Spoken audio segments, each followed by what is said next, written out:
The boarding school was very old. Its walls were painted white but were already turning brown from dust and age.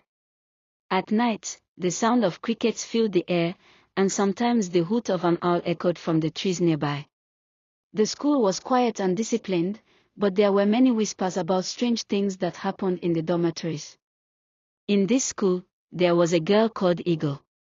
From the first day she entered, everybody noticed her. Eagle was so beautiful that people could not stop staring. Her skin shone like fresh palm oil, her lips were red like hibiscus flower, and her body was curved like it was carved by the gods. Her eyes were the most striking. They were dark and shining, but sometimes when the sun touched them, they looked as if they carried a golden glow. Teachers admired her. Students wanted to be her friend. Even senior girls who normally bullied juniors treated Eagle with respect. She walked through the school like a queen, her slippers tapping on the cement floor, her hair shining, her smile drawing everyone close. But behind her beauty, Eagle carried a terrible secret. Nobody knew what she became when the lights went off. Nobody knew what she did when midnight covered the dormitory. The missing children, the whispers in the night, the sounds of hissing that some girls swore they heard, nobody connected it to her. How could they? She looked so perfect, so harmless. The truth was darker than anyone could imagine. Eagle was not just a girl. She was a snake girl, a curse being born from an ancient evil. In the daytime, she wore her beauty like a mask. But at night, her skin began to change. She would feel her body itch and burn. Then her skin would peel like dry paper, and beneath it, shiny scales would appear. Her tongue would split into two, long and forked, hissing as it tasted the air. Her legs would twist together until they formed a long, powerful serpent's tail. Her eyes glowed yellow in the dark, like burning fire. And when the transformation was complete, Eagle would slither silently across the dormitory floor. Her target was always the innocent ones, the girls who slept deeply, the ones who did not hear danger coming. She would crawl beside their beds, watching their faces as they dreamed. Then she would strike. Some she strangled with her coils. Some she dragged away, never to be seen again. And some she beat, leaving them lifeless before morning. The teachers never understood why some children went missing. They would call the police, but nothing was ever found. The school would continue as if nothing happened. Parents cried, but no one could explain the mystery. Meanwhile, Eagle continued smiling in the daytime, making everyone believe she was pure and kind. But deep inside, she was growing hungrier, darker, and more dangerous. And soon, she would turn her attention to three brilliant girls who had no idea that their new friend carried death in her heart. In the same boarding school where Eagle lived, there were three friends who were well known by everyone. Their names were Bimbo, Ada, and Ngozi. They were not only beautiful in their own way, but also very smart. In every exam, they came first, second, and third. Teachers praised them. Other students admired them. Even the principal sometimes mentioned their names with pride. But Bimbo, Ada, and Ngozi were not proud or boastful. They were kind, humble, and always helped others with their studies. They shared food with students who didn't have enough. They stood up to bullies. Their friendship was strong, and they loved each other like sisters. Because of this, many girls wanted to be their friends, but only a few got close. The three friends had a rule: they trusted carefully. Then one afternoon, something unexpected happened. Eagle, the most beautiful girl in the school, walked up to them. She carried her usual sweet smile, the one that made people's hearts beat faster. "Hello, my sisters," she said softly, her voice like honey. "I have been watching you for some time. You are very brilliant and very kind. I think we should be friends." Bimbo's eyes widened. Ada gasped. Ngozi almost dropped her book. It felt like a dream. The most admired girl in the whole school was asking to be their friend. "Of course," Bimbo said quickly, smiling. We would love to be your friends. Yes, Ada added. We've always admired you. Ngozi nodded too. Welcome to our circle. The three friends were happy. They thought their small group had now become complete. With Ego, they would be unstoppable. Beauty, brains, and kindness, all together. But deep inside, Ego was smiling for a different reason. She did not want their friendship. She wanted their blood. The three friends had something she hated. They were smart, pure, and united. They shone too brightly in the school. Their intelligence and goodness threatened her secret. If they continued to shine, someone might one day discover who she really was. So Ego made a decision. She would destroy them, one by one. But she was clever. She could not attack too fast. No, she had to move slowly, like a snake in the grass. She would gain their trust, make them love her, then strike when they least expected. That very night, strange things began to happen. In the dormitory, Ngozi woke up to a faint hiss. She thought it was a dream, but when she opened her eyes, she saw a shadow slide past her bed. It was long and dark, moving silently. She sat up quickly, but the shadow was gone. The next morning, Bimbo complained of a nightmare. She said she dreamt of being squeezed by something cold and scaly. Ada also said she dreamt of a yellow pair of eyes watching her in the dark. They laughed it off at first, but in their hearts, fear was growing. And all the while Ego smiled sweetly at them, pretending to be the best friend they ever had. But her evil plan had already begun. And even studied in the library together. Other students envied them. Everyone said, this is the perfect group. Beauty and brains. But in the dormitory at night, things were no longer normal. One evening, the girls were preparing for lights out. The dorm mistress rang the bell, and all the students climbed into their beds. The generator went off, and darkness filled the room. Only the moonlight entered through the windows. At midnight, a loud scream broke the silence. Help! Help me, a girl shouted from the bathroom side. Everyone woke up in fear. Some girls rushed to the door, others hid under their blankets. The scream ended suddenly, followed by silence. When the teachers came with lanterns, the bathroom was empty. The girl who screamed had disappeared. The only thing left was a trail of wet footprints on the cement floor that ended halfway, as if the person had vanished into the air. The school became restless. Parents were called, and some students were even taken home. But Ego and her new friend stayed. That night, Ngozi could not sleep. She kept turning on her bed, her heart heavy. She felt something crawling in the darkness. She opened her eyes slowly and saw it. A shadow moved across the ceiling, long and bending like a snake. She blinked and it was gone. The next morning, she told Bimbo and Ada. I swear I saw something on the ceiling. Like a snake. It was moving above us. Ada shook her head nervously. I too dreamt of a snake wrapping itself around my neck. Its eyes were yellow. It almost killed me before I woke up. Bimbo frowned. These dreams are too real. Something is happening. But when they told Ego, she only laughed sweetly. You girls are just scared because of the missing student. Don't worry. Nothing can harm you when I am here. Her words calmed them a little, but deep inside, something felt wrong. Days later, another student disappeared.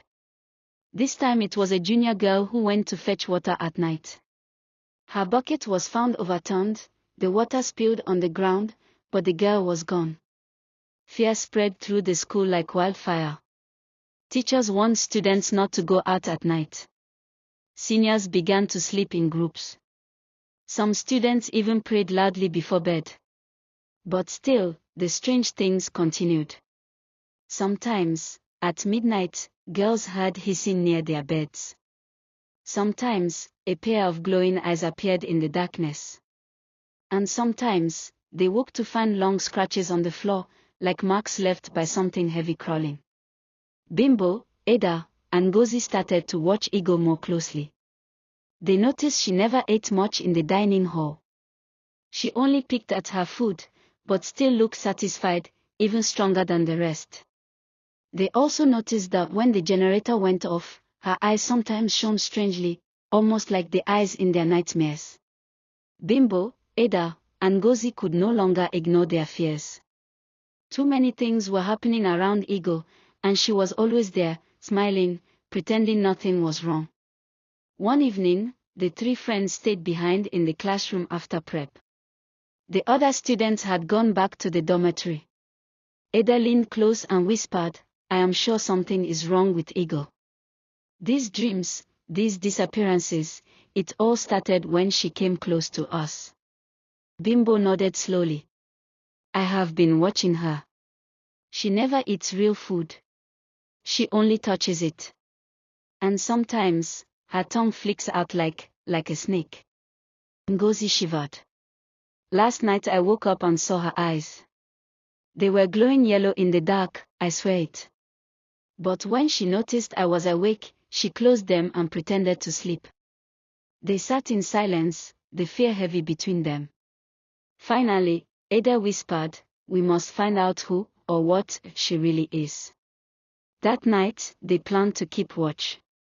When the dormitory lights went off, and everyone slept, Bimbo pretended to close her eyes. Ada and Ngozi did the same. They waited, their hearts beating like drums. At first, everything was quiet. Then it began. They heard it, the sound of hissing. Low at first, then louder. The air grew colder. Bimbo opened her eyes just a little, and what she saw nearly made her scream. Ego was no longer lying on her bed. Her body was twisting and cracking. Her skin was peeling off like dry bark from a tree. Underneath, shiny scales appeared, glistening in the moonlight. Her fingers stretched and turned into claws. Her legs twisted together, becoming a long, powerful snake tail. Her eyes shone bright yellow, and her tongue flicked out, forked and deadly. In moments, the beautiful girl they knew was gone.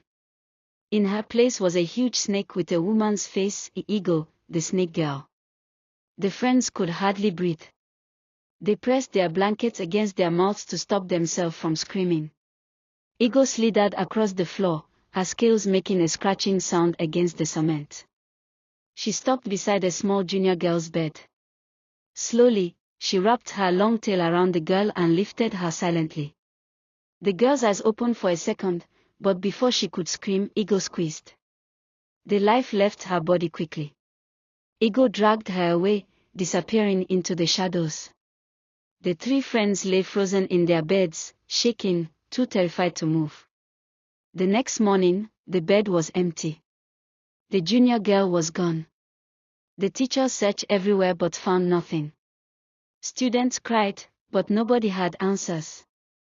Only Bimbo, Ada, and Ngozi knew the truth. That evening, they gathered under a tree behind the dining hall. Ngozi's hands were trembling. "We saw it. She is not human. She is a snake." Ada nodded quickly. "Now I believe the stories our grandmothers used to tell. The snake spirits that take human form. Ego must be one of them." Bimbo clenched her fist. "We cannot keep quiet. If we do, more of us will die. We have to stop her." But deep down, they knew it would not be easy. Ego was not just a snake. She was clever, dangerous, and powerful. One wrong move, and they would be her next victims. That night, as they tried to sleep, a single thought filled their minds. They were now targets. Ego would not let them leave after what they had seen. The lights went off earlier than usual. A storm had broken the power. The dormitory was darker than a closed box.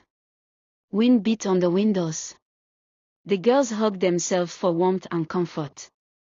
"Tonight I will follow her," Ada whispered. "I will not let her know." No, Bimbo said. We go together. If one is caught, the others can save her. Ngozi nodded, the moon cutting her face into silver.